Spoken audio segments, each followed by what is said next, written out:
Ana dewa ngangkang jagat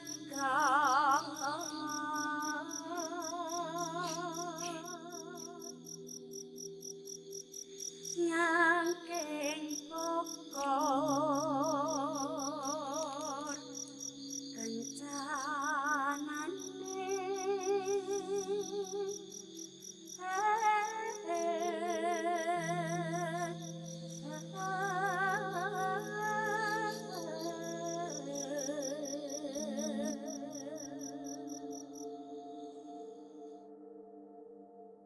Sebuah cerita yang datang dari salah satu kawan subscriber, Mbak Yuanita namanya, dari salah satu kota di Jawa Tengah, kota Semarang.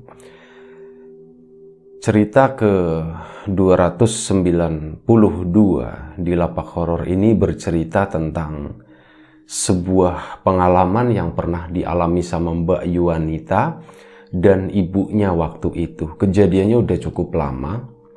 Waktu Mbak Yuanita itu masih kecil, masih kelas 5 SD. Dan waktu itu ibunya lagi sakit. Sakit yang lumayan keras, sakit parah. Jadi ibunya itu harus dirawat di rumah sakit. Dan sebelum kita ke cerita, seperti biasa, gue pengen ucapin banyak-banyak terima kasih buat kawan-kawan subscriber semuanya. Terima kasih buat kawan-kawan yang udah kasih support, udah kasih dukungan. Terima kasih juga buat kawan-kawan yang udah kasih like, udah nge-share ke yang lainnya. Nggak lupa juga, terima kasih banyak buat kawan-kawan yang udah ninggalin komentar. Terima kasih banyak semuanya. Nah, waktu itu Mbak Yuanita masih kelas 5 SD. Kebetulan ibu sama bapaknya Mbak Yuanita itu udah nggak bareng ya. Mereka udah bercerai. Jadi ya boleh dibilang ibunya Mbak Yuanita itu adalah seorang single parent. Dan waktu itu kondisinya lagi sakit parah. Dimana keluarga besarnya itu aslinya mereka itu dari daerah Surabaya sana. Di Semarang itu bener-bener ya kayak nggak ada saudara sama sekali. Jadi yang namanya ke rumah sakit, Mbak Yuanita sama ibunya itu harus benar-benar sendiri berjuang. Naik kendaraan umum kayak gitu kan. Nah, selama di rumah sakit pun sama. Jadi benar-benar kayak mereka berdua aja itu yang mengurusi semuanya. Mbak Yuanita yang anak sekecil itu pun karena mungkin dituntut dengan kondisi yang seperti itu, akhirnya dia pun jadi terbiasa gitu ya. Jadi saat ibunya sewaktu di rumah sakit gitu ya butuh apa-apa, itu akan minta tolong sama Mbak Yuanita kayak gitu. Nah, ada sebuah kejadian, beberapa kejadian yang mungkin cukup menarik juga untuk di-share ke kawan-kawan semua, terutama kejadian yang ya berbau-bau horor gitu selama ibunya dan Mbak Yuanita itu dirawat di rumah sakit itu. Sebuah rumah sakit besar di Semarang sana, tapi nggak perlu disebutkan nama rumah sakitnya itu apa. Mereka itu menginap di sana. Ibunya Yuanita itu dirawat kurang lebih sekitar 3 hari. Dan di hari pertama, waktu itu masuk pagi. Pagi menjelang siang kayak gitu ya. Dan awalnya semuanya berjalan lancar. Mereka itu menempati sebuah ruangan yang ditempati hanya dua pasien begitu. Kanan dan kiri. Cuman waktu itu memang tempat sebelah atau bangsal sebelah itu masih kosong. Jadi cuman ibunya Mbak Yuanita aja yang menempati ruangan itu. Singkat cerita, malam pertama mereka tinggal di situ, ada perasaan gak enak gitu ya. Ada perasaan kok serem ya gitu, kok hening banget, hawanya kok nggak enak ya. Itu kata ibunya. Mbak Mbak Yuanita pun yang di usia sekecil itu pun bisa merasakan waktu itu. Memang, kok aku takut ya Bu? Sempet diomongin ke ibunya, Bu kok aku ngerasa takut ya Bu? Sepi banget Bu di depan. Iya emang di depan sepi banget, tapi nggak apa-apa, sini kamu sama ibu aja tidur sini di atas katanya. Ini di sini muatlah berdua kata ibunya. Akhirnya Mbak Yuanita pun ke atas ranjang situ sama ibunya sambil dielus-elus kayak gitu. Mbak Yuanita tetap dia bilang, Bu, aku kok takut ya katanya. Tetap ngomong kayak gitu. Ya udah, ibunya terus berusaha menenangkan kayak gitu sampai akhirnya manggilnya Yuanita aja ya karena masih kecil ya. Yuanita itu tidur di pelukan ibunya waktu itu. Kurang lebih sekitar jam 11 malam, ibunya pun waktu itu tertidur juga. Jam 11 malam ibunya kebangun karena ngedengar suara pintu dibuka, pintu ruangan. Pintu kamar dibuka, kayak cekrek gitu kan. Kayak ada seseorang yang masuk. Ditungguin, diamatin gitu, tapi dengan rasa penasaran yang gak begitu juga. Cuman karena, oh ini ada orang masuk, siapa, cuman begitu doang ya. Jadi gak penasaran sampai, wah ini siapa nih, apa nih, kayak gitu tuh enggak. Cuman ya dibawa santai waktu itu. Kayak ada yang masuk. Ada suara jalan kaki, kletak, kletuk, kletak, kletuk. Bahkan kayak tirai penutup penutup tempat tidurnya itu tuh kayak bergeser gitu, kayak kegesek sama sesuatu, kayak seolah-olah itu ada yang lewat. Ditungguin gitu kan. Nah mungkin ini suster mau ngecek atau apa gitu kan. Ditungguin gitu, nyampe 1 menit, kok udah cukup lama nih, ini susternya mana, kok nggak ada, nggak nongol-nongol, kata ibunya Mbak Yuanita dalam hati itu seperti itu. Ditungguin lagi gitu, didengerin suaranya, kok nggak ada suara keluar-keluar, sementara di dalam itu suaranya hening banget, nggak ada apa-apa gitu kan. Akhirnya Mbak Yuanita itu coba bangun dari tempat tidurnya, nengokin. Dan Yuanita kecil waktu itu tangannya kan masih meluk begitu kan. Sempet diturunin, ibunya turun pelan-pelan sambil bawa infus gitu, nengokin gitu. Siapa sih yang datang tadi? Ada suara masuk, nggak ada suara keluarnya. Ada suara langkah kaki, tapi kok nggak nengokin-nengokin, sementara di sebelah itu adalah kosong. Tempat tidurnya kosong, nggak ada yang nempatin. Udah coba dicek juga ke kamar mandi, ke toilet. Dicek juga, ketok gitu kan pintunya. Pintunya waktu itu masih nutup, diketok, tok, tok, tok. Nggak ada jawaban sama sekali, dibuka. Lah, kok nggak ada? Ya udah, mungkin perasaan aja kali ya. Waktu itu masih positive thinking. Ibunya Yuanita itu masuk lagi, berbaring lagi di situ di tempat tidur. Nah, mulai di situ si ibu itu nggak bisa tidur, agak susah tidur. Jadi rasanya tuh mau merem, tapi kok perasaan nggak enak. Kayak ada yang merhatiin, kayak ada yang ngeliatin. Selama kurang lebih sekitar 1 jam.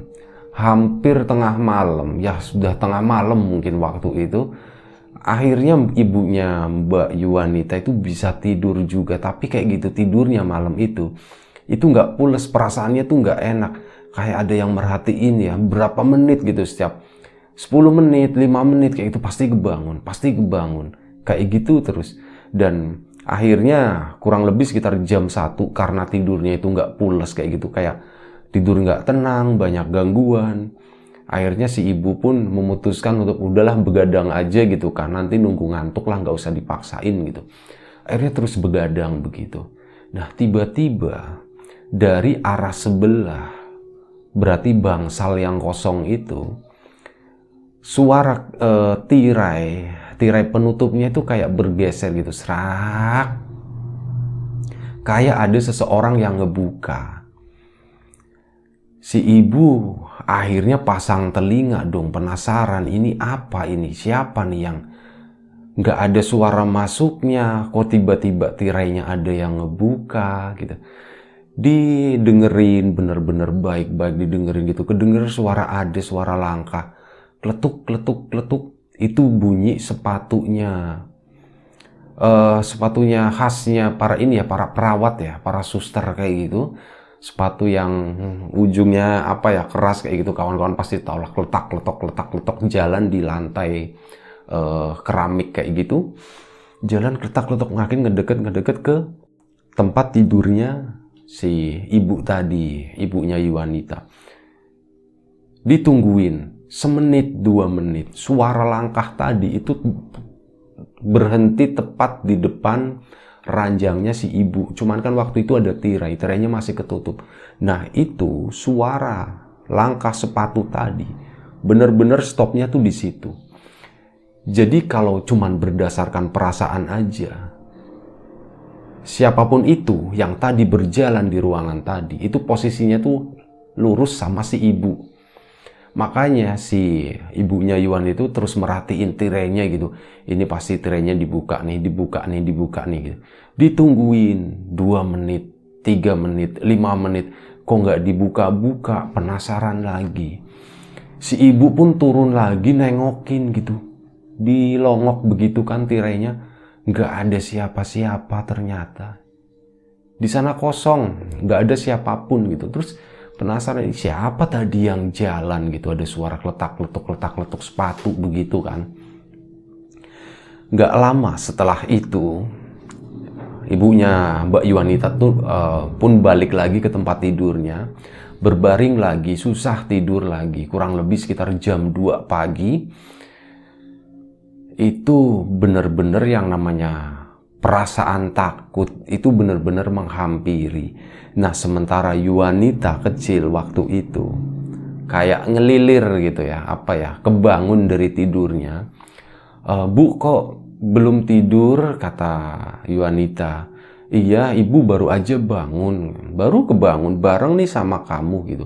Ya mungkin namanya ibu ya, berusaha menenangkan, gak mau menceritakan hal yang aneh-aneh ke anaknya, apalagi anaknya masih kecil kan, takutnya dia ketakutan atau gimana. Ya udah bu, tidur lagi aja bu gitu kan, biar cepet sembuh, kata Yuanita tuh seperti itu. Ya akhirnya Yuanita tuh coba tidur lagi, meluk lagi begini, ibunya tuh masih meremelek gitu. Penasaran dengan apa sih yang sebenarnya tadi terjadi, siapa sih sosok yang mondar-mandir di dalam ruangan itu. Dan sewaktu ibunya Yuanita lagi berpikir keras tentang hal itu, tiba-tiba konsentrasinya itu terpecah. Si ibu itu ngedenger kayak ada sesuatu yang bergerak di bawah kolong tempat tidurnya gitu. Kok kayak ada bunyi kresek-kresek, tapi bunyinya itu kecil, kayak mirip kayak bunyi mungkin kayak tikus gitu ya kalau lagi gerasak-gerusuk di dapur. Nah bunyinya tuh seperti itu, cuman kecil. Kok ada bunyi di bawah ya? Apakah tikus? Tikus kayaknya nggak mungkin deh. Cicak gitu. Cicak kan jarang di bawah, biasanya di atas. Akhirnya si ibu itu turun dari ranjang, nengokin gitu di kolong itu ada apaan. Ditengokin dengan perasaan yang sangat takut waktu itu, bener-bener udah puncak. Udah nekat aja ditengokin. Pas ditengok ke bawah, itu nggak ada apa-apa. Dan sewaktu ibunya bangun lagi, di situ ibunya tuh hampir teriak. Astagfirullahaladzim gitu, hampir teriak. Ibunya itu ngelihat ada seorang suster yang udah berdiri di seberang tempat tidurnya. Jadi ibu Yuanita turun misal di sebelah kiri. Nah si suster itu udah berdiri di sebelah kanan, deket sama Yuanita yang lagi tidur pules itu. Si suster seragamnya awalnya itu si ibu itu ini ada yang aneh dengan si suster gitu. Kenapa? Pertama, kenapa dia datangnya tiba-tiba? Yang kedua, seragam yang dipakai itu beda. Seragam yang dipakai waktu itu biru muda ya. Iya, biru tapi biru muda. Seperti itu beda dengan seragam yang dipakai sama perawat-perawat yang ada di rumah sakit itu. Dan satu hal yang bikin ibunya agak serem itu rambutnya panjang banget. Setahu ibunya kan biasanya kalau seorang perawat itu ya rambutnya dirapiin gitu, digelung atau diikat kayak gitulah. Nah, ini si suster kok rambutnya dibiarin tergerai panjang. Dia berdiri kayak bawa semacam buku kayak gitu, entah buku entah apa ya waktu itu. Kayak bawa buku begini dan senyum ke ibunya. "Bu, lagi nyari apa, Bu?" nanya. "Oh, enggak, Sus. Tadi ada cicak kayaknya di bawah." "Oh, begitu ya, Bu ya. Jadi enggak ada apa-apa, Bu." "Oh, enggak ada apa-apa, Sus. Terima kasih," gitu. Nah, udah begitu doang terus susternya pergi. Keluar tirai, ibunya balik lagi karena saking takutnya itu balik lagi meluk Yuanita yang lagi tidur pules sambil ngedengerin ini suster ini pergi nggak ya gitu. Ditungguin gitu berapa menit, tapi nggak ada suara pintu dibuka sama sekali. Ditungguin ini kapan perginya, kapan keluarnya. Penasaran lagi ibunya Mbak Yuanita itu, kurang lebih udah jam 2:30 pagi ya. Turun lagi, dicariin keluar tirai situ. Itu nggak ada siapa-siapa di sana. Wah, udah di situ udah mulai apa ya, kayak udah mulai terteror gitu ya. Ini apaan sih ya? Kok malam pertama aja udah ngalamin hal-hal kayak gini gitu. Ini apa sebenarnya? Ini beneran suster atau sesuatu yang lain nih gitu, penunggu rumah sakit ini? Banyak pertanyaan pokoknya. Tapi karena udah menjelang pagi waktu itu, para pekerja kebersihan itu kan udah mulai datang di depan, di koridor itu juga udah mulai rame waktu itu. Ngopi dulu bentar ya.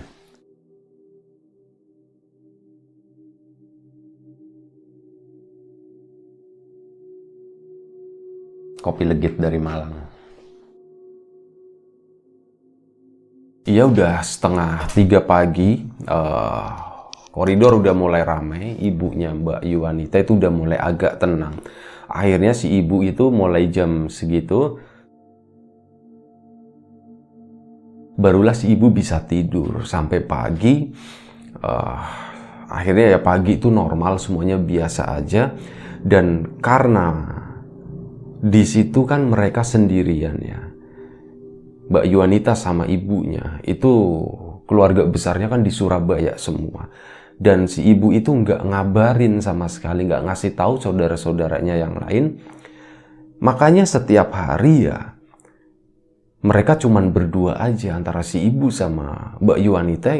Ya udah itu doang gitu, nggak ada kerabat atau siapapun yang nengokin. Bener-bener memang kayak sebuah prinsip, udahlah nggak apa-apa, ini toh sakit sebenarnya nggak terlalu parah juga. Kayaknya kalau dirawat inap beberapa hari dikasih obat juga akan sembuh gitu. Makanya nggak ngabarin yang lain, biarin aja, takutnya nanti jadi merepotkan waktu itu. Udah siang harinya normal, sekitar jam 11 siang ada pasien masuk lagi yang nempatin bangsal sebelah. Tapi jam 4 sore pasien itu dipindah ke ruangan gitu ya, nggak tahu. Dan malam keduanya akhirnya si ibu sama Mbak Yuanita ya jadi penunggu tunggal di situ lagi gitu. Masih keinget, masih sore waktu itu, kurang lebih sekitar jam 9 malam. Belum terlalu malam, cuman keinget dengan kejadian kemarin yang ada sesuatu yang datang tapi entah itu apa gitu ya. Dipikirin terus jadi kepikiran sementara Mbak Yuanita udah tidur-tiduran gitu di sampingnya. "Bu, kenapa Bu diem aja?" "Oh, enggak apa-apa gitu, kamu mau apa, mau diceritain gitu?" "Akhirnya iya Bu, ceritain." Akhirnya diceritain lah dongeng anak-anak kayak gitu. Sampai akhirnya Mbak Yuanita kurang lebih sekitar jam 10 malam dia tertidur. Ibunya itu masih kepikiran, masih ada rasa takut gitu. Ini seandainya ada satu orang dewasa lagi yang nemenin di sini, mungkin nggak setakut ini gitu. Atau di ruangan sebelah ada yang ngisi deh gitu. Jadi nggak bener-bener sendirian. Jadi ibunya tuh bisa tidur dengan tenang. Itu rasa takut itu udah bener-bener menghampiri, udah cukup mengganggu waktu itu. Tapi lagi-lagi karena malam sebelumnya kan kurang tidur dan siang harinya tuh bener-bener nggak tidur. Tidur cuman sebentar-sebentar doang. Akhirnya ya si ibu udah sore pun udah mulai ngantuk gitu ya. Dan kurang lebih sekitar jam 11 malam ibunya pun tertidur. Mereka tertidur bareng, ibu dan anak waktu itu. Entah jam berapa waktu itu ibunya nggak ingat. Tiba-tiba ibunya kebangun gara-gara ngedenger ada suara kedebuk gitu jatuh. Dan ternyata itu adalah Mbak Yuanita. Yuanita kecil jatuh ke lantai. Wah, nak, kamu kenapa? Mbak Yuanita bangun dengan sendirinya. Nggak tahu bu, jatuh bu, kayaknya ini terlalu ke pinggir tidurnya waktu itu. Ininya nggak dinaikin, lupa mungkin ya. Jadi jatuh ke bawah. Tapi anehnya, waktu dicek sama ibunya, namanya naluri seorang ibu gitu kan, anaknya jatuh, dicek sama ibunya begitu semuanya, di sana ibunya itu menemukan sesuatu yang aneh. Ada bekas tangan, kayak dipegang begitu di tangan tangan kanan, di tangan kanannya Mbak Yuanita. Begini, itu ada ngecap merah kayak gitu. Wah, di situ ibunya itu udah mulai, waduh ini nggak bener nih, beneran ini ruangan nggak bener nih kayaknya. Kamu, tapi cuma dalam hati ya, itu nggak disampaikan ke Yuanita. Kamu kayaknya ada yang ngejatuhin, kamu kayaknya ada yang narik gitu. Tapi cuma dalam hati doang waktu itu. Dan setelah beberapa saat kemudian, akhirnya Mbak Yuanita pun Nina boboin lagi biar tidur lagi, dan Mbak Yuanita pun tertidur. Nah di situ ibunya tuh ngomong sendiri, tolong dong siapapun yang ada di kamar ini, saya lagi sakit. Tolong jangan ganggu kami gitu. Saya nempatin di sini cuma sebentar aja, nggak ada niat buruk, nggak ada niat apa, tolong jangan ganggu, terutama jangan ganggu anak saya, katanya. Udah kayak gitu, dengan ngomongin hal seperti itu, ibunya Mbak Yuanita itu kayak ngerasa sedikit lebih tenang ya, karena kayak udah pasrah gitu. Akhirnya ibunya Mbak Yuanita tuh balik tidur lagi, itu tuh kayak udah lupa yang barusan terjadi sampai jam 2 pagi waktu itu. Jadi setiap kebangun itu itu pasti nengok si ibu itu pasti nengokin jam ya. Oh jam berapa, dan waktu itu kurang lebih sekitar jam 2 pagi. Ada bunyi pintu cekrek, ibunya pun kebangun. Ngelihat jam 2 pagi. Wah ini siapa lagi nih. Dan ditungguin kayak malam sebelumnya. Ditungguin kok nggak ada yang datang ya. Cuman waktu itu si ibu itu posisinya masih merem begini. Kok nggak ada yang datang begini. Ditungguin lama banget, 5 menit, 10 menit ditungguin. Ada pergerakan memang, ada suara bunyi sepatu, ada bunyi kresek-kresek, tapi di luar tirai di sana mondar-mandir, seolah-olah orang yang masuk tadi atau sosok yang masuk ke ruangan itu seolah-olah mondar-mandir, bolak-balik di situ. Sampai akhirnya suara itu hilang tiba-tiba. Lagi-lagi si ibu itu penasaran, ini kemana nih, belum keluar nih si makhluk itu, belum keluar gitu. Jadi ibunya Mbak Yuanita itu udah yakin kalau sesuatu yang itu bukanlah manusia gitu, bukanlah suster beneran yang lagi jaga malam itu adalah sosok lain kayak gitu kan.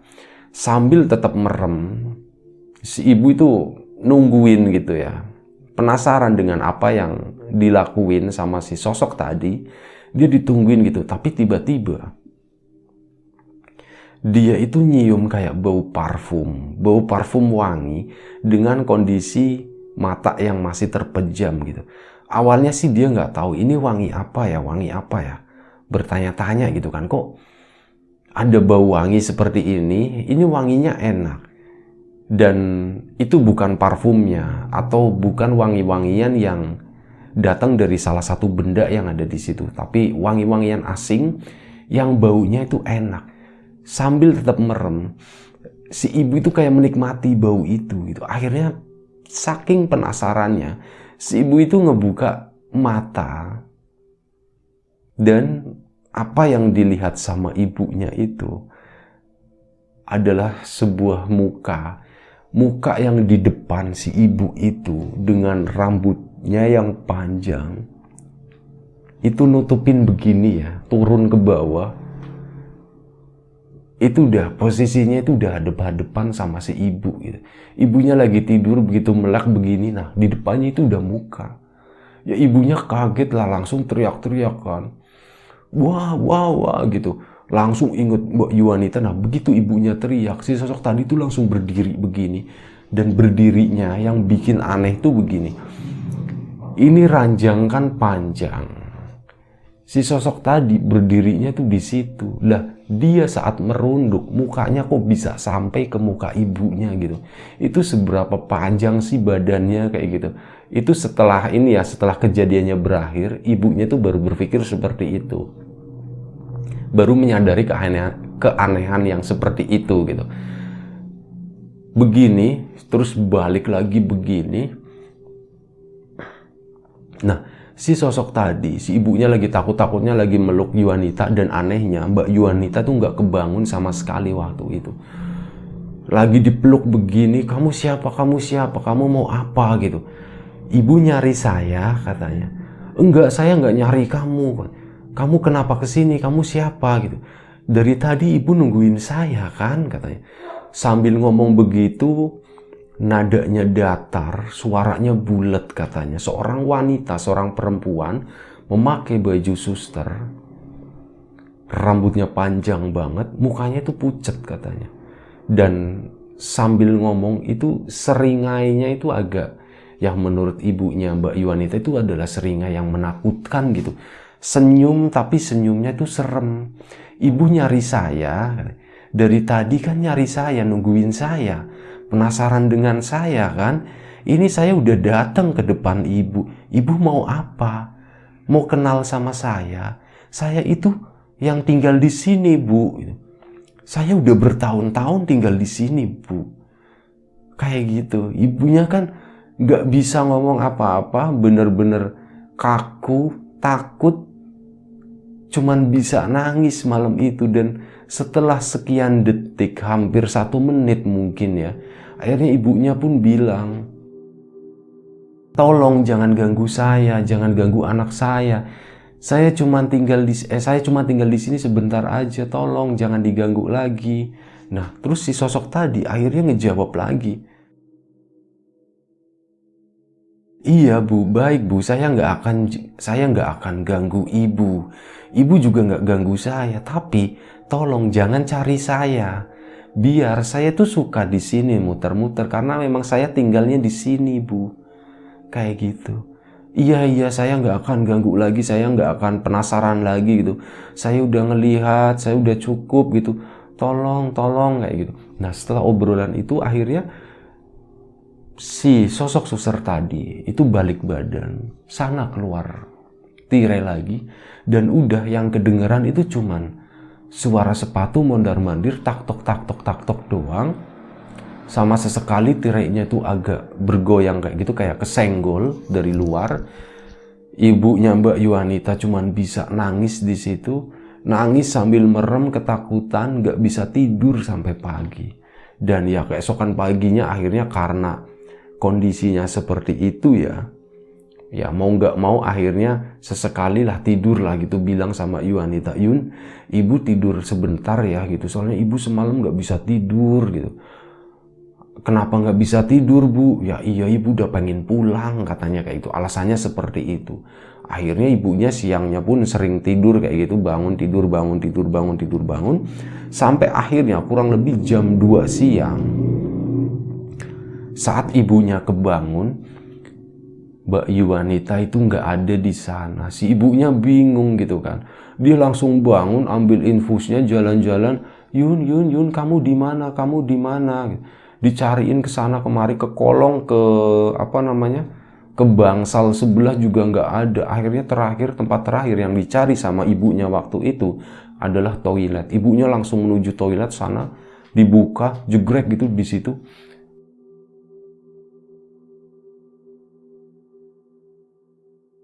Mbak Yuanita Posisinya lagi duduk dan dipangku sama si suster rambut panjang itu di situ.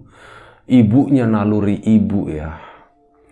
Meskipun menghadapi sosok seperti itu yang namanya ibu ke anaknya, itu langsung bener-bener yang namanya perasaan takut itu hilang. Langsung ditarik, infusnya dilepasin, langsung ditarik, ambil begini. Dan si sosok suster tadi yang di dalam tol itu cuman ketawa. Hahaha, kayak gitulah. Kayak ketawanya kuntilanak mungkin kayak gitu ya. Terus langsung dipeluk sama ibunya, balik lagi ke ranjang situ. Yun, kamu nggak apa-apa, kamu nggak apa-apa. Nah, di situ baru Mbak Yuanita tuh sadar gitu. Loh Bu, kenapa Bu? Lah kamu dari tadi nggak inget, nggak tahu apa yang terjadi. Enggak Bu, aku dari tadi tidur katanya. Lah oh ya syukur deh kalau kayak gitu, ya udah kamu nggak apa-apa kan? Aku nggak apa-apa Bu gitu, aku cuma ngantuk aja, ya udah kamu tidur lagi. Akhirnya Mbak Yuanita tidur lagi, ibunya tetap di situ, tetap terjaga gitu, dia nggak boleh tidur lagi nih. Ini nggak beres. Akhirnya waktu pun berlalu, sampai malam harinya itu adalah malam terakhir, dimana esoknya itu mereka mau pergi ya, mau pulang gitu. Dan malam terakhir itu seperti biasa, jam-jam segitu, jam 10 malam, itu yang namanya teror mulai terjadi lagi. Bunyi pintu cekrek, ada suara mondar-mandir. Udah seperti perjanjian kemarin, ibunya Mbak Yuanita itu menghargai itu, jadi nggak akan penasaran, nggak akan merhatiin gitu, cuman fokus aja ke anaknya gitu kan. Dielus-elus begini sambil ibunya tuh merem begini kan, kayak Nina boboin Mbak Yuanita, dielus-elus rambutnya begitu. Sedikit ngeliat, cuman beberapa detik doang, sampai akhirnya ibunya Mbak Yuanita kok nyadar sesuatu gitu ya. Rambut yang dielus kok agak kasar teksturnya, beda dengan rambutnya Mbak Yuanita. Rambutnya anak kecil itu kan halus, rambutnya Mbak Yuanita itu rambut yang lurus begitu, makanya kalau dipegang itu halus. Lah ini kok beda ya, ini kok agak kasar dan ditarik begini. Loh kok ini panjang rambutnya, kok panjang banget begini kan. Antara takut, ragu, tapi penasaran, keinget. Ini kalau bukan rambutnya Yuanitanya kemana gitu. Jadi lebih ke itunya, lebih ke penasaran Yuanitanya kemana. Akhirnya mau nggak mau, setakut apapun, ibunya akhirnya buka mata. Pas buka mata, bener aja posisinya lagi begini, dan yang dielus itu adalah rambutnya si suster. Si suster lagi tidur begini. Mbak Yuanita masih tidur di samping ibunya dalam pelukannya begini. Nah, ini kepalanya Mbak Yuanita, di atasnya kepalanya susternya begini. Langsung kan didorong sama si ibu. Kamu pergi, jangan ganggu kami. Ini malam terakhir kami di sini, besok kami pulang. Kamu jangan ganggu gitu. Nah, dibegituin si susternya bangun, terus dia langsung kabur, ketawa, cekak kayak gitu. Ketawa kuntilanak, pokoknya kayak gimana, katanya seperti itu. Dan semenjak hari itu bener-bener udah, ini kejadian terakhir, aku nggak mau lengah lagi, aku nggak boleh tidur nih. Ini di sini kamar emang nggak bener, ada penunggunya dan penunggunya itu iseng, kata ibunya. Malam itu ibunya Mbak Yuanita itu bener-bener terjaga, nggak tidur sama sekali. Cuman melukin anaknya doang, bahkan buat merem begini itu nggak berani. Melek terus pokoknya. Melek mikirin apa, nunggu pagi. Dan alhamdulillahnya malam itu adalah teror terakhir di mana si ibu itu ngelus rambutnya gitu ya. Rambut panjang itu ternyata rasanya tuh kasar. Nggak sehalus apa yang dilihat sebelumnya gitu. Kalau sebelumnya kan kelihatannya, rambutnya panjang, bagus kayak gitu. Pas dipegang, itu benar-benar kasar rambutnya. Kasar dan kaku. Katanya seperti itu. Ya udah, akhirnya pagi pun tiba, dan kurang lebih sekitar jam 11 siang, mereka pun siap-siap pulang. Mereka pun pulang, mereka menuju ke depan, ibunya tuh masih pakai kursi roda gitu ya. Mbak Yuanita di sampingnya begini ke sana, dan sewaktu mereka mau pergi keluar dari rumah sakit, Waktu itu mereka pulangnya pakai taksi. Baru mau naik taksi, ibunya Mbak Yuanita kan nengok ke rumah sakit gitu ya. Dan di sana, si ibu itu ngelihat sosok suster tadi itu lagi berdiri di depan rumah sakit itu. Berdiri cuman senyum doang gitu. Kayak gitu, kayak ngucapin ya udah selamat tinggal kayak gitu ke mereka. Dan alhamdulillahnya ya ibunya Mbak Yuanita juga sembuh. Waktu itu sakitnya itu sakit lambung ya. Ada masalah dengan lambungnya, cuman pas di hari pertama udah dikasih obat, alhamdulillah kondisinya tuh jauh membaik, sangat membaik. Dan di hari kedua, hari ketiga itu bener-bener udah kayak udah pulih, cuman nunggu untuk pulang gitu doang ya. Nah, terima kasih Mbak Yuanita yang udah berbagi ceritanya, sebuah cerita yang datang dari rumah sakit ya, pengalaman tinggal di rumah sakit. Terima kasih banyak Mbak Yuanita sama ibunya yang udah berbagi cerita. Jadi Mbak Yuanita itu setelah udah agak besar itu diceritain sama ibunya kejadian malam itu tuh seperti apa kayak gitu. Terima kasih buat kawan-kawan yang udah mau nonton, udah mau dengerin cerita ini. Mohon maaf kalau misal masih banyak kekurangan di sana sini karena memang kondisi gue juga belum fit banget, kemarin habis sakit ya. Ini suara juga sangat terbatas gitu. Tapi udah diusahain semaksimal mungkin. Kalau memang masih ada sesuatu yang nggak nyaman di mata, di hati, di telinga kawan-kawan, ya mohon dimaafkan. Sekali lagi terima kasih banyak. Semoga kita semua tetap diberi kemudahan dalam hal apapun, termasuk kemudahan dalam hal rizki. Jaga kesehatan kawan-kawan semuanya. Assalamualaikum warahmatullahi wabarakatuh.